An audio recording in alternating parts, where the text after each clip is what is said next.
Ladies and gentlemen, I want you to take this to the bank. The name Musalia Mudavadi is going to be on the ballot in 2022. Musalia Mudavadi is going to be a presidential candidate in this country. And Musalia Mudavadi is not going to run to win the presidency. He's running in the hope that Mother Luck is going to fall on his side. And the mere fact that Musalia Mudavadi is going to be on the ballot is actually complicating the equation for Raila Odinga and President Uhuru Kenyatta. For those who've been following the politics of this country, President Uhuru Kenyatta is supporting Raila Odinga for the presidency in 2022.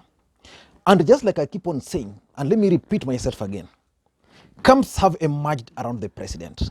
And currently there's serious division among President Uhuru Kenyatta's allies. There were 4 camps, but now only 3 camps are remaining. The first camp believes that the president should support Raila Odinga because Raila Odinga is tried, tested, and has the perceived numbers. That's where President Uhuru Kenyatta is. Then there's a second group which believes that Raila Odinga is not the right candidate because Raila Odinga cannot win the support of the larger Mount Kenya region. So this group is pushing for a compromise candidate. And this is the group which has settled on Musalia Mudavadi. And then there's the third group which believes that the presidency should revolve amongst those who are in the cabinet. And this is the group which is pushing for the candidature of Fred Okengo Matiang'i. They believe that Fred Okengo Matiang'i has a name already, is a performer, and if he's given the right running mate from the larger Mount Kenya region, then Fred Matiang'i can easily win the presidency. But I don't want to get into those. I'm actually going to do another analysis focusing solely on the division amongst President Uhuru Kenyatta's allies. Today, I want us to look at Musalia Mudavadi's presidential bid and why it is being pushed and for the reasons which it is intended to achieve. But before we do that, for those who are watching this channel for the first time, I want you to take a second or two and click the subscribe button so that next time we produce a video like this, YouTube will automatically notify you. And to the subscribers, I want to continue thanking you guys for your continued support. Without that support, this channel cannot be where it is today. Now let us go back to the main issue. And let me begin by asking you a simple question. Do you believe that Musalia Mudavadi can win the presidency in 2022? I'm waiting for that answer, a yes or a no. Personally, I want to believe that nothing is impossible. Musalia Mudavadi can just become the next president of the Republic of Kenya because the president of the Republic of Kenya is never elected.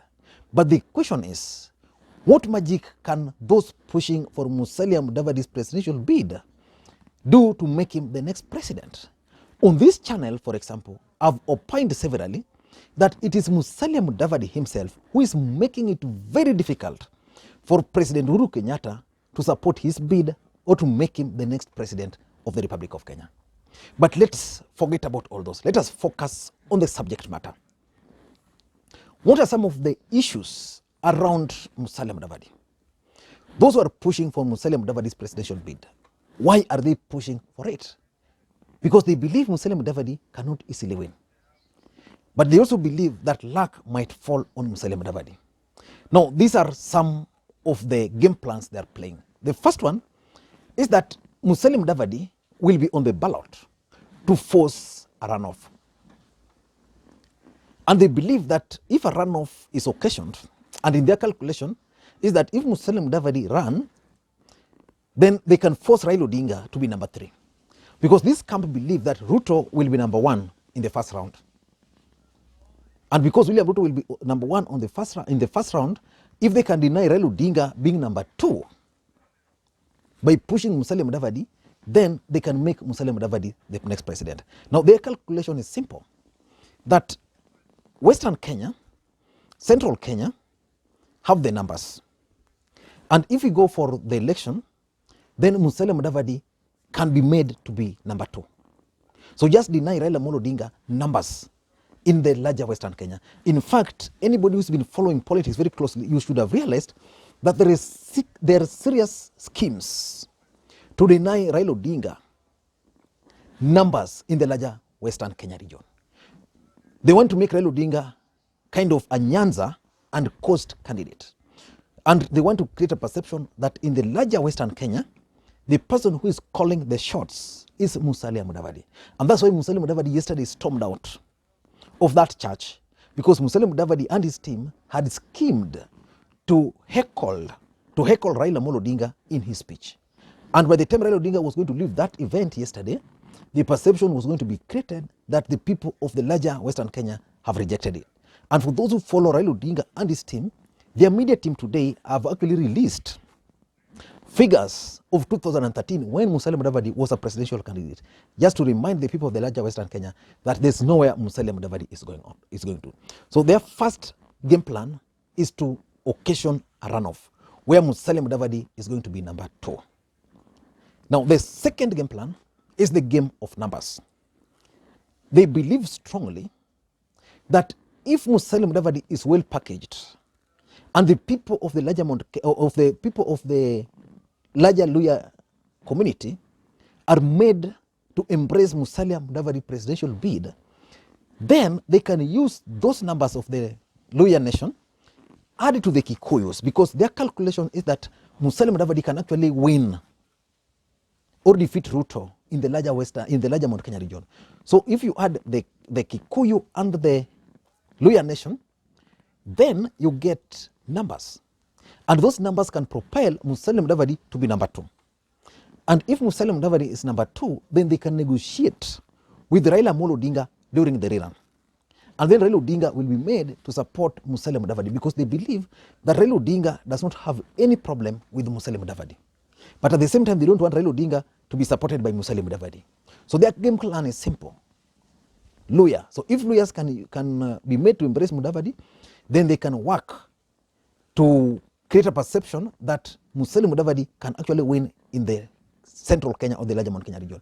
If you've been following the politics, you should have realized one thing, that there's a narrative which is being created that Raila Odinga cannot be elected or cannot be voted for by the people of the larger Mount Kenya region. And even today, I was watching Onyonka, and Onyonka was very mad that some people were claiming that Raila Odinga cannot be elected or is unelectable in the larger Mount Kenya region. Just listening to Onyonka, then you'll understand the length these guys are going to try to make Raila Odinga appear as unelectable.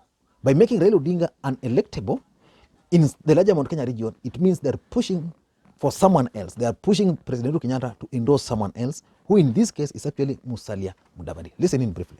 In 2002, Raila would never walk in Kisii. We used to throw stones at him. Right now, Raila is a hero in Kisii. Right now, if Raila is in Kisii and Musalia comes in and Moses Wetangula, who are my members in One Kenya Alliance, Raila will have more people than them. It's a fact. Why? Because Kenyans of good faith have always given Raila his credit where it's due. He has made his mistakes, yes. But Raila, to me, and to a lot of Kisiis are very fair people. We always dream about a fair and equitable society. Kenyans, and indeed, in this case, people from Kisii, believe that they are not finished with Raila because he never lost his elections fairly. It is a matter that we are always hoodwinking, the things that Speaker is talking about. Oh, Raila is... What made Raila not to become president? We never discussed that. How many votes did Raila have? How many people has Raila worked for from Central Province? Who put Mwaura a nominee in ODM? Who brought Rachel Shebesh, including taking her to school?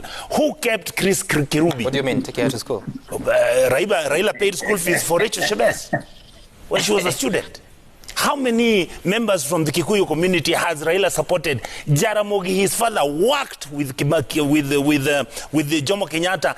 The issues which were at that time, which now Hustler Nation is trying to pick, those are the issues that made Jaramogi get punished, that has made Raila get punished, that made Mboya die. Those are the issues that Raila has been fighting for the last 50 years of this country. Then people dare tell me that Raila cannot walk in Central and people don't love him. They don't have to love Raila. Just know what he has done for this country. That nonsense has to stop. That is the demonization that SK Macharia was talking about. Who are the people who have been talking about Raila, saying how he was a demon, how he's a muganga? Who? That is the demonization that we must stop talking about in this country. Let me weigh in and then. It is that Raila can't go to Central. What is in Central that is so important? All right. Raila has always won the elections minus Central and Rift. Their third game plan is that Musalia Mudavadi is a safe pair of hands. They believe that the war between the Deputy President William Ruto and Raila Odinga is not good for the country. So they are attempting to sell Musalia Mudavadi as the safe pair of hands. In that, if you elect Ruto, Ruto is very angry. If you elect Raila, Raila is also very bitter. So they are selling Mudavadi as the only guy who can come between these two gentlemen. So those who are not comfortable with Ruto can vote Mudavadi. Those who are not comfortable with Mudavadi, those who are not comfortable with Ruto can vote for Mudavadi. Those who are not comfortable with Raila Odinga will still again be persuaded to vote for Musalia Mudavadi. So they are hoping on riding on the division or the bitter rivalry between the Deputy President William Ruto and Raila Odinga to advance that safe pair of hands. Whether they are going to succeed with that narrative, I don't know. But I wanted to listen to Musalia Mudavadi yesterday, very briefly, talking of the bitterness, how some politicians are very bitter. That's the narrative which they are taking down there. Listen in. 2022 wakati mkubwa wetu Uhuru Kenyatta atakuwa anamaliza muhula wake, nyinyi wa Kenya sasa ndio mtaamua ni nani atashikilia hiyo nafasi. Na mimi nimekuwa nikisema don't vote in angry leaders. Kuna viongozi wengine wana hasira, asubuhi hasira, saa sita hasira, jioni hasira, akilala hasira. Ukichagua kiongozi ambaye ana hasira, ataongoza kwa njia ya hasira, na akiwa na hasira mwananchi ataumia. So my message to you, mwananchi achunge viongozi, achuje sawa sawa. All that glitters is not gold. All that glitters is not gold. Viongozi wanakuja, they glitter. But be careful, because see gold, ingine ni fake. Number 4 is the state of the economy. Now, Musalia Mudavadi has positioned himself as the only person who can solve the economic problems facing this country. This is one thing these guys are also intending to ride on. The truth of the matter is that William Ruto has been in part of a government for the last 8 years. You assume, the way he's been saying, that he's not responsible for the second term. But the truth of the matter is that the economy of this country collapsed between 2013 and 2017. By the time we were going for election, the country had been looted. Apart from looting, major projects were undertaken, which sank this country into debt. And most of the quotations were actually inflated, the figures. Like today I was reading the expressway. It has been increased by 7.5 billion. You are talking of billions there. I was also reading somewhere that, for example, the SGR, that was Jimmy Wanjigi revealing, because he was a party to it, that SGR, the cost of SGR were actually tripled. So those are the realities. But they are saying that the only person who can solve that is Musalia Mudavadi. Raila Odinga cannot solve the economy of the country.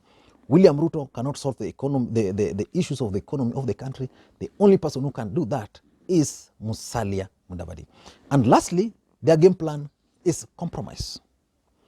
These gentlemen who are scheming for Musalia Mudavadi, they believe that Musalia Mudavadi can easily be embraced in this country as a compromise candidate.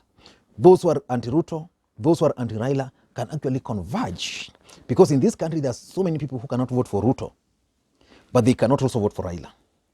There are also so many people who cannot vote for Raila, but they can also not vote for Ruto. So these are the people they are actually pushing for. And the truth of the matter is that President Uhuru Kenyatta is keen on Raila Odinga. But his camps are undecided on Raila Odinga. Some believes that Raila Odinga will not deliver, and if Raila Odinga will deliver the presidency, they are not sure. But at least for Musalia Mudavadi, they can easily control Musalia Mudavadi. I don't know what you think, but that's my take. And again, for those who are watching this channel for the first time, please take a second or two and click the subscribe button so that next time you produce a video like this, YouTube will automatically notify you. Thank you guys, and please may you have a good day. Bye-bye.